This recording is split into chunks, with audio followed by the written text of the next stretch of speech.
New ইয়র্কের Medicaid প্রোগ্রামে $11 billion একটি বিতর্কিত চুক্তি নিয়ে তোলপাড়। পিপিএল কোম্পানিটিকে এই বিশাল দায়িত্ব দেওয়া হলেও তাদের বিরুদ্ধে অন্য অঙ্গরাজ্যে ভয়াবহ আর্থিক ও পরিচালনগত ব্যর্থতার অভিযোগ রয়েছে।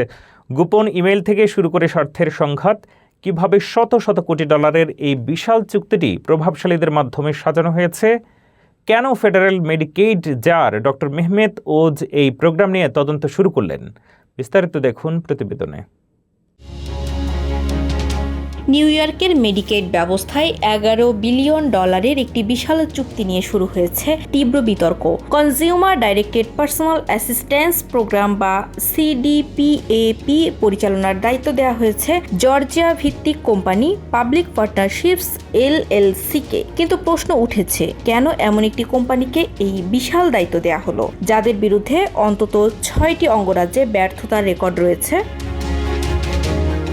প্রতিবেদনে উঠে এসেছে, পিপিএল এর বিরুদ্ধে অন্য অঙ্গরাজ্যে বেতন দিতে বিলম্ব, প্রযুক্তিগত বিপর্যয় এবং চরম অব্যবস্থাপনার অভিযোগ ছিল। নিউ ইয়র্কেও একই চিত্র দেখা যাচ্ছে। সেবা বিঘ্নিত হওয়া থেকে শুরু করে হাজারো অভিযোগ নিয়ে ভুক্তভোগী পরিবারগুলো। কিন্তু এর পেছনের গল্প আরও জটিল। অভিযোগ রয়েছে, এই চুক্তিটি পাওয়ার প্রক্রিয়ার গোপন ইমেইল আদান প্রদান হয়েছে এবং বিডিং শুরু হওয়ার আগেই পিপিএল এর নামে একটি খসড়া বাজেটে রাখা হয়েছে।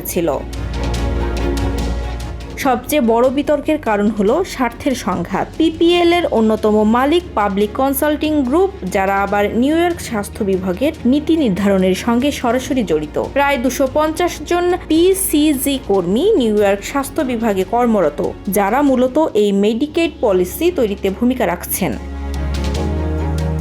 বিশেষজ্ঞরা একে রাষ্ট্রীয় মদতপুষ্ট একচেটিয়া ব্যবসা হিসেবে বর্ণনা করছেন।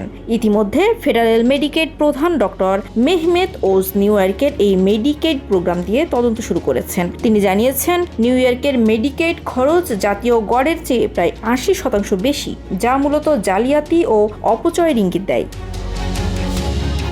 $11 বিলিয়ন এই বিশাল চুক্তির আড়ালে আসলে কি ঘটছে তা নিয়ে এখন জনমনে প্রশ্ন উঠছে। আপনার কি মনে হয় এটি কেবল একটি অব্যবস্থাপনা, নাকি গভীর কোনো দুর্নীতি?